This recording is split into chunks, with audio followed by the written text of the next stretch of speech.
أعوذ بالله من الشيطان الرجيم. بسم الله الرحمن الرحيم. الحمد لله رب العالمين والصلاة والسلام على سيد الأنبياء والمرسلين سيدنا ونبينا وشفينا بالقاسم محمد اللهم صل على محمد وآل محمد. ولعنة الله على أعدائهم أجمعين. أما بعد فقد قال الله تبارك وتعالى في كتابه المبين وهو أصدق القائلين. بسم الله الرحمن الرحيم. اليوم ندعو كل أناس بإمامهم فمن أوتي كتابه بيمينه فأولئك يقرؤون كتابهم ولا يظلمون فتيلا ومن كان في هذه أعمى فهو في الآخرة أعمى وأضل سبيلا. اللهم صل على محمد وآل محمد. کل مجلس میں کچھ تمہیدی گفتگو ہوئی تھی جس سے اپنے اس عشرے کے عنوان کو واضح کرنا تھا. اس عشرے کا عنوان ہے امامت اور معرفت امامت اور اس کی اہمیت ہماری دنیا و آخرت. خالق کائنات سورہ اسرا کے 71 اور 72 نمبر کی آیت جس میں ارشاد فرما رہا ہے کہ یوم ندعو کل اناس بامامہم، قیامت کے دن ہر انسان کو اس کے امام کے ساتھ پکارا جائے اور ذکر امامت کے ساتھ ساتھ جو دوسری آیت پیش کی اس میں کہتا ہے کہ جو یہاں اندھا ہے وہ وہاں بھی اندھا رہے گا اور ذلیل و خوار ہوگا. گفتگو امامت کی ہو رہی ہے. اچھا اس میں بیچ میں یہ بتا رہا ہے کہ قیامت کے دن جب اس کے امام کے ساتھ بلایا جائے گا تو جس کے داہنے ہاتھ میں اس کے حساب کتاب دیے جائیں گے وہ کامیاب ہوگا، جس کے بائیں ہاتھ میں حساب و کتاب دیا جائے گا وہ کامیاب نہیں ہوگا. یعنی جس کے داہنے ہاتھ میں دامن اہل بیت ہوگا اس کے داہنے ہاتھ میں اعمال دیے جائیں گے اور جس کا داہنا ہاتھ خالی ہوگا اس کے بائیں ہاتھ میں دیا جائے گا، اس لیے کہ اس نے بائیں ہاتھ سے انہیں پکڑا ہے کہ جو امام نہیں بلکہ ان کے بنائے ہوئے امام. اور اس کے بعد یہ واضح کر دیا کہ جن کے ہاتھ میں محمد و آل محمد کا دامن نہیں ہے وہ اس دنیا میں بھی اندھے ہیں اور آخرت میں بھی اندھے ہیں. اچھا یہی نہیں، ایک حدیث وَلَمْ يَعْرِفُ امام زمانے ہی مَاتَ مِیتَةً جَاہِلِیَّہ، جس نے اپنے زمانے کے امام کو نہیں پہچانا، معرفت نہیں حاصل کی، وہ جہالت کی موت مرا. اچھا دو لفظ ہیں ہمارے ہاں. عربی زبان بہت وسیع ہے، اردو زبان کوتاہ ہے. دقت یہ ہوتی ہے کہ عربی زبان اتنی فصیح ہے کہ اس میں ہر زمانے، ہر وقت، ہر مقصد کے لیے کے اظہار کے لیے الگ لفظ رکھا گیا اور اردو میں وہ وسعت نہیں ہے. اب کہا وَلَمْ يَعْرِفُ امام زمانے، جس نے اپنے وقت کے امام کو نہیں پہچانا. ترجمہ یہی ہوتا ہے کہ نہیں پہچانا. پہچاننے کے لیے تو ہم پہچانتے ہیں، اپنے بستی کے ہر فرد کو پہچانتے ہیں، جسے ہم کہیں ملے ہیں انہیں بھی پہچانتے ہیں، لیکن جتنا پہچانتے ہیں بستی والوں کو اتنا باہر والوں کو نہیں پہچانتے. فرق ہو جاتا ہے. بستی والوں کے آباء و اجداد سے واقف ہیں، باہر والوں کے آباء و اجداد سے واقف نہیں ہیں. اگر رشتہ کرنا ہو تو پتہ لگانا پڑتا ہے، لوگوں سے پوچھنا پڑتا ہے. तो फिर पहचानते तो सबको हैं, फर्क क्यों पैदा होता है? फर्क इसलिए पैदा होता है कि इनकी मारिफत है, उनकी मारिफत नहीं है। मालूम ये हुआ कि पहचानना और है, मारिफत करना और है। अल्लाहुम्मा सल्ली अला मुहम्मद व आले मुहम्मद। अब हमारे मजमे को बात समझ में आ जाएगी कि पहचानना क्या है और मारिफत क्या है। रसूल मिंबर पे खुतबा दे रहे थे, हुसैन दाखिल हुए, दामन से बैग उलझा। रसूल ने मिंबर से देखा, रसूल मिंबर से उतरे, उतरने के बाद हुसैन को आगोश में उठाया, मिंबर पे लेके आए। मजमा कौन था? सहाबियों का मजमा, सुबह शाम बैठने वालों का मजमा, रसूल के जान पे जान छिड़कने वालों का मजमा नहीं। एक बहुत मशहूर लफ्ज है कि शम्मे रिसालत के परवानों का मजमा, शम्मे रिसालत के परवानों का मजमा। अच्छा, बड़ा फख्र महसूस करते हैं खुद को परवाना कह के। अच्छा, परवाने का तसव्वुर हमारे जहन में ये होता है कि वो जहां शमा जलती है वहां वो दौड़ के आता है। अब एक लोग हम परवाने का पेश करें, वो दौड़ के आता है शमा के पास, हम उसे वफादार समझते हैं, हम उसे मोहब्बत करने वाला समझते हैं, हम उसे जान छिड़कने वाला समझते हैं। लेकिन जब नतीजा देखते हैं तो ये देखते हैं कि इधर शमा गुल किया, इधर उसने अपना रास्ता लिया। इधर शमा गुल हुई, उधर अपना रास्ता लिया। अच्छा, आता है तो सबसे पहले उन लोगों पे हमला करता है। आता है तो वो सबसे पहले लौ पे हमला करता है। लौ गुल हुई, उसने अपना रास्ता लिया। अब ये अलग बात है कि गुल करने में कभी कभी खुद जल के मर जाता है। भाई, लोग गुल करने के फिराक में मर जाता है। तुम ये समझते हो कि परवाने वफादार है? नहीं, परवाने वफादार नहीं होते, वो आते हैं शम्मे रिसालत को गुल करने। इसीलिए हम परवाने नहीं बनते। हम तो जब सब छोड़ के चले जाते हैं तो मेरा मौला अकेले रसूल की हिफाजत करके बताता है कि वो हाफिज और होता है, हाफिज और होता है। हम परवाने नहीं बनते। परवाने तो गजल की दुनिया में वफादार कहे जाते हैं, हकीकत की दुनिया में वो वफादार नहीं होते। भाई, हमने देखा कि रिसालत के जो परवाने थे, शम्मे रिसालत के जो परवाने थे, इधर शम्मे रिसालत के रोशनी मध्यम हुई, गुल नहीं हुई। भाई, रिसालत की रोशनी आज भी हम तक आ रही है। भाई, जिनके लिए गुल हो गई थी वो इस परवाने, वो परवाने शम्मे रिसालत को छोड़ के कहाँ पहुंचे थे? खिलाफत तय करने पहुंचे। लेकिन जो मुहाफिज था उसने दफन भी किया, कफन भी दिया। भाई, अली ने कभी नहीं कहा कि हम परवाने हैं। तो रिसालत गुफ्तगू इमामत पे हो रही थी, तो रिसालत के परवाने, तो इमामत जो उसकी अहमियत इस आयत में बयान की जा रही। अच्छा, अजीब अंदाज है। इमाम के नाम से आपको पुकारा जाए, और जिसने इमामत की मारिफत नहीं की, कुरान ने उसे अंधा कहा। कल मैंने कहा था कि कुरान के तर्जुमे और होते हैं, तफसीर और होती है, और तावील और होती है।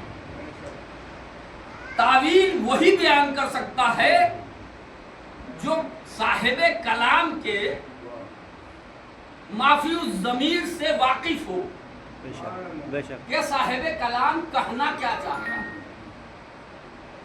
अब कौन बयान करेगा? भाई वही बयान करेगा जो अल्लाह का कलाम है। तो अल्लाह के इरादे से वाकिफ हो। भाई कायनात में एक ही घराना ऐसा मिला जिसके लिए कुरान ने आवाज दी, वमा तशाऊना इल्ला इंशाअल्लाह। जो अल्लाह चाहता है वही ये चाहते हैं।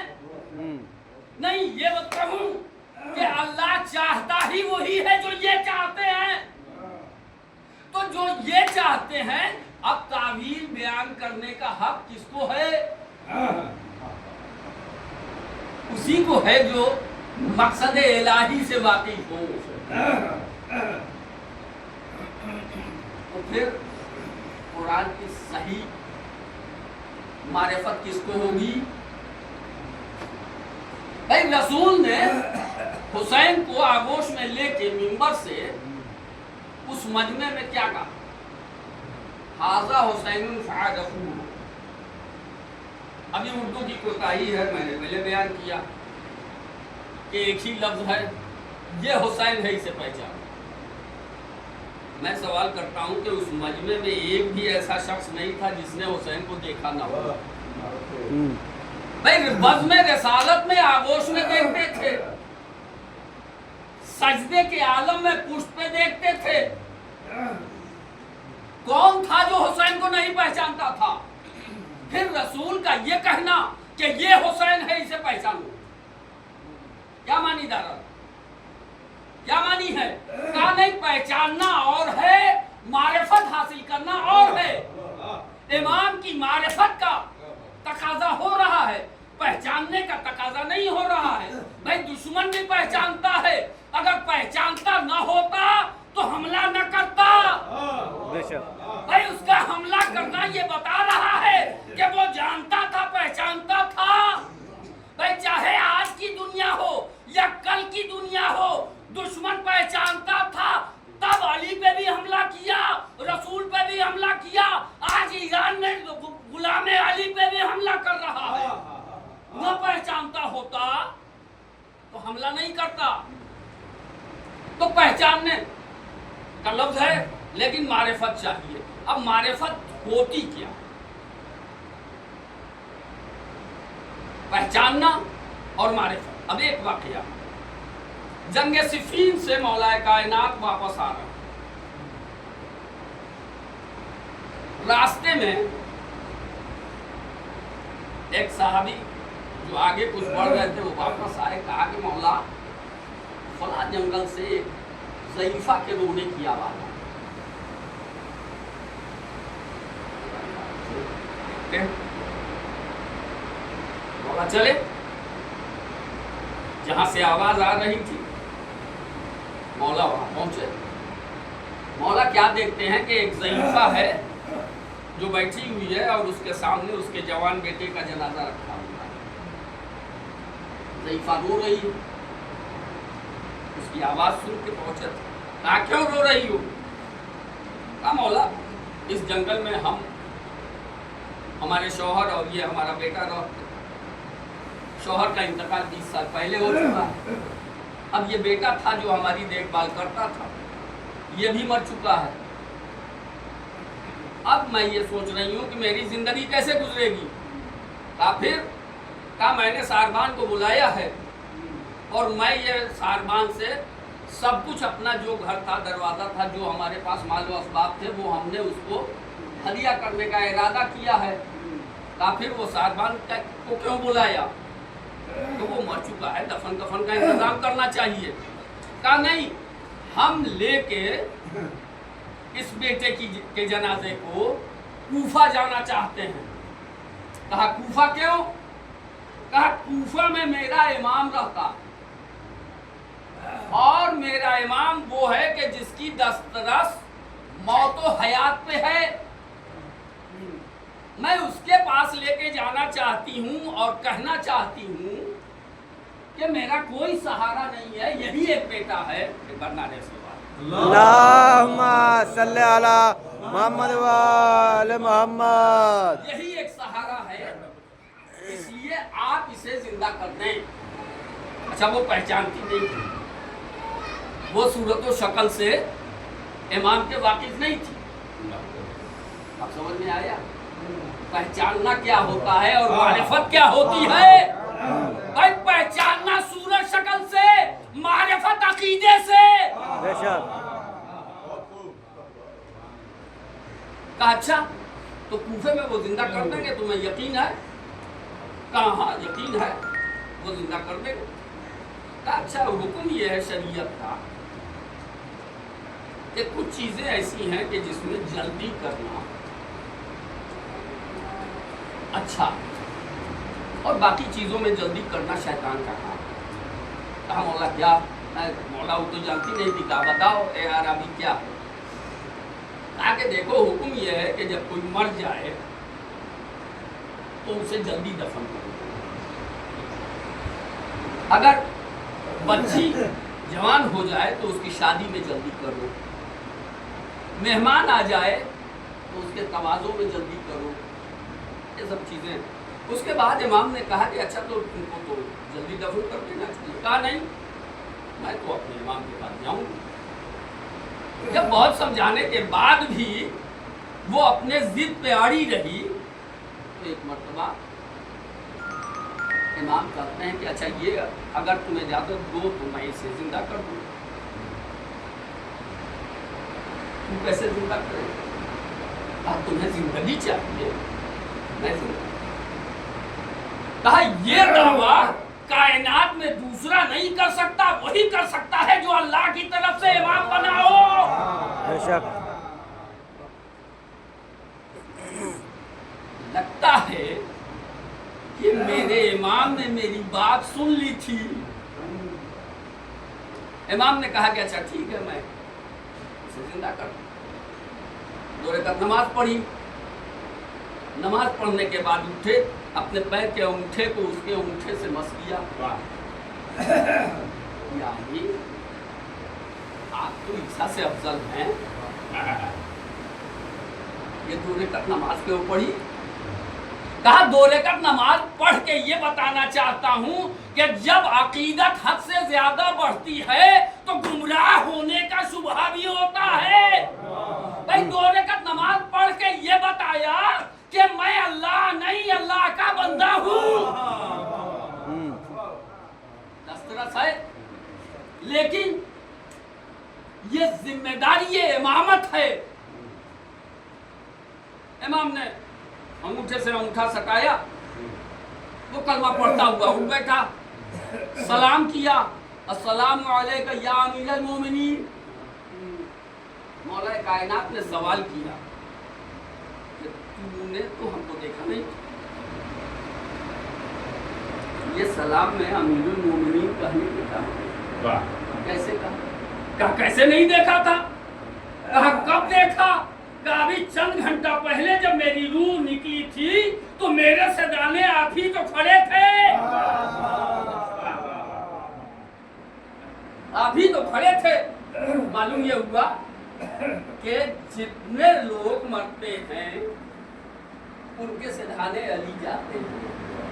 अच्छा अजीब बात है, जब ये रवायत पेश की जाती है कि एक वक्त में 40 जगह दावत खाई, 70 मस्जिदों के 70 मेहराब में अली ने नमाज पढ़ाई।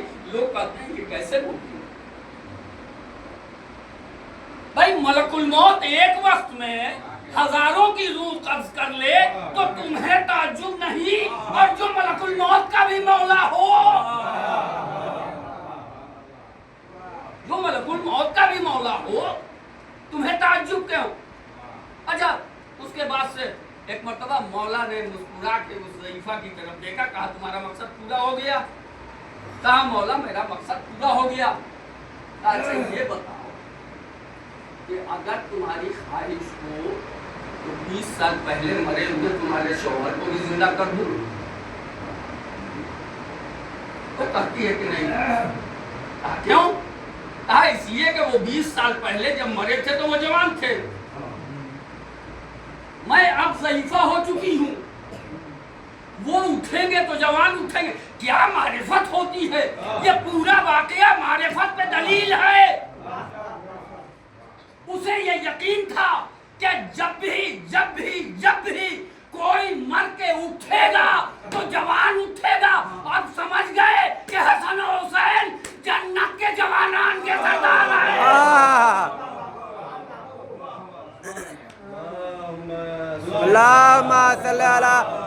वाले मोहम्मद। कहा जवान उठेगा और मैं ज़ईफा हो चुकी हूँ, मैं उसके तकाजे को पूरा नहीं कर सकूंगी। तो एक मरतबा मौला ने मुस्कुरा के कहा कि मैं यूसुफ नहीं, फखरे यूसुफ हूँ। भाई जुलेखा की जवानी अगर पलट सकती है तो तेरी जवानी भी पलटा के दिखा दूंगा। नारे सलवान। अल्लाहुम्मा सल्ली अला मोहम्मद वाले मोहम्मद। मारिफत किसे कर और कसम खुदा की, बस वक्त हो गया, मकसद पूरा होना चाहिए। मारिफत किसे कहते हैं? आज अपनी आंखों से देख के बात वाज़ेह हो जाती है कि मारिफत किसे। भाई दुनिया की तमाम ताकतें एक तरफ, मारिफत से भरपूर एक तरफ। भाई मौत पे दस्तरस अमेरिका, इजराइल, तमाम मुस्लिम ममालिक जिनके पास मारिफत नहीं थी, भाई 57 मुल्क में 56 मुल्क। देखिए मारिफत किसे कहते हैं और पहचानना किसे कहते हैं। भाई एक काम नहीं को मारने के लिए सारी ताकत एक तरफ, मारिफत वाला एक तरफ। ऐलान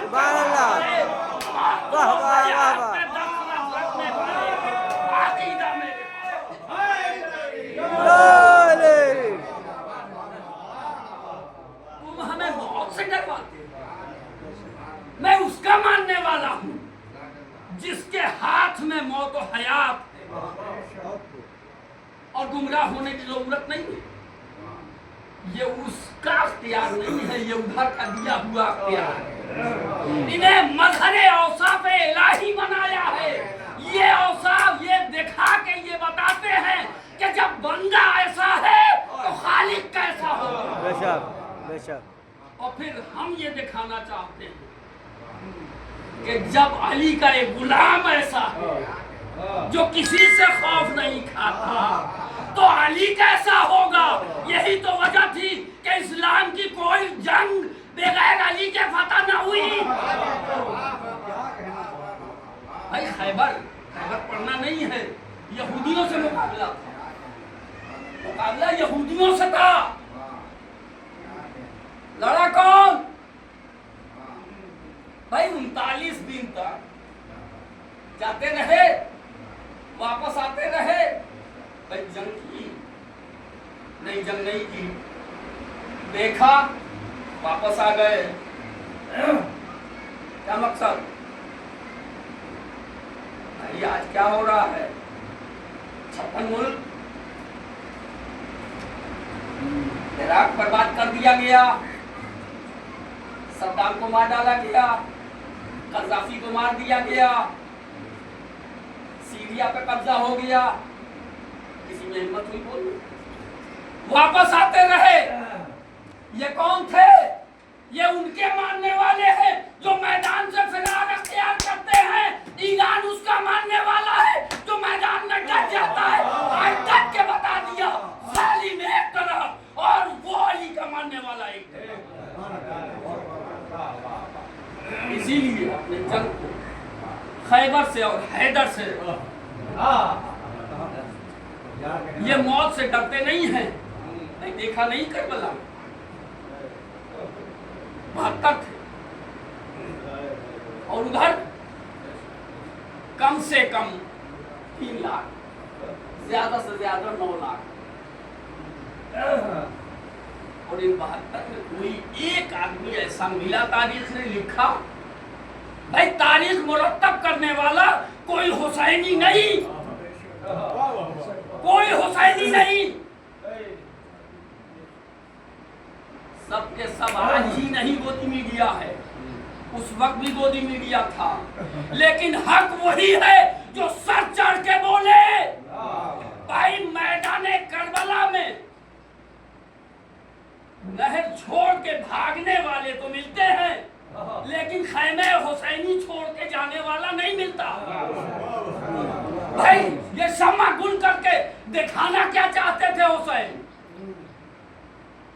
ये असहाब का इम्तिहान नहीं ले रहे थे, یہ دنیا کو بتا رہے تھے کہ جب دل میں ایمان کی معرفت داخل ہو جاتی ہے تو پھر موت کی حقیقت ختم ہو جاتی ہے۔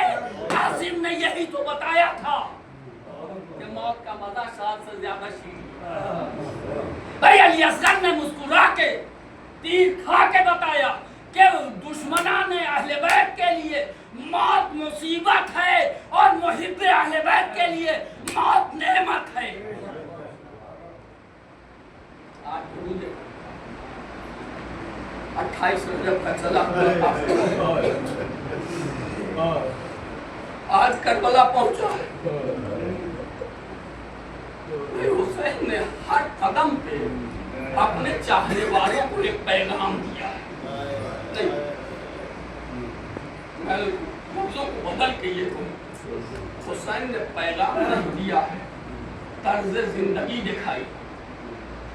حسین کو کیا ضرورت تھی کہ کربلا میں پہنچے تو بنی اسد والوں سے زمین خریدے؟ بنی اسد والوں کو بلا کے زمین خریدا تو مسائل طویل پڑھنے کا عادی نہیں، بس ایک گوشے کی طرف اشارہ کرنا چاہتا۔ یہ کیا ضرورت تھی کہ ہم امام حسین کربلا میں پہنچے تو زمین خریدے؟ اصول بتا کے گئے ہیں کہ دیکھو کبھی کسی پہ چڑھ کے حملہ نہ کرنا، اپنی زمین پہ رہ کے اگر دشمن آئے گا تو دفاع ہوگا۔ بھائی زمین خرید کے یہ بتا دیا کہ ہم اپنی جگہ پہ ہیں، دشمن آئے تھے۔ بھائی ایران نے ایک بھی حملہ پہلے نہیں کیا، جہاد کہتے ہی اسے ہیں، جہاد اسے نہیں کہتے کہ نعرہ اللہ اکبر کا ہو اور مسلمانوں کو قتل کیا جائے، مسجدوں میں بم پھوڑا جائے، امام باڑوں کو برباد کیا جائے۔ یہ جہاد نہیں ہے، یہ ظلم ہے۔ بھائی کربلا بتاتی ہے کہ جہاد کیا ہے، کربلا بتاتی ہے کہ جہاد کیا ہے۔ آج یہ قافلہ کربلا کی سرزمین پہ پہنچا، تاریخ لکھتی ہے کہ حسین کا گھوڑا جا کے وہاں رک گیا۔ امام حسین نے پیر در پیر کئی گھوڑے مولا امام، مجھے یقین ہے کہ آپ جانتے ہیں، یہ یقین کی بات نہیں، تاریخ نے یہ مرتب کیا کہ جب مدینے سے چل رہے نانی نے پوچھا تھا بیٹا کہاں کا سفر ہے، کیا ارادہ؟ کہنا کہ ماں عراق کا سفر ہے۔ ام سلمہ نے کہا بیٹا میں نے رسول سے سنا ہے کہ جب میرا لال عراق کے سفر پہ جائے تو سمجھ لینا کہ ہم واپس نہیں آئے گا۔ کہا نانی ارے آپ وہ جگہ دیکھنا چاہتی ہے جہاں حسین شہید کیا جائے گا۔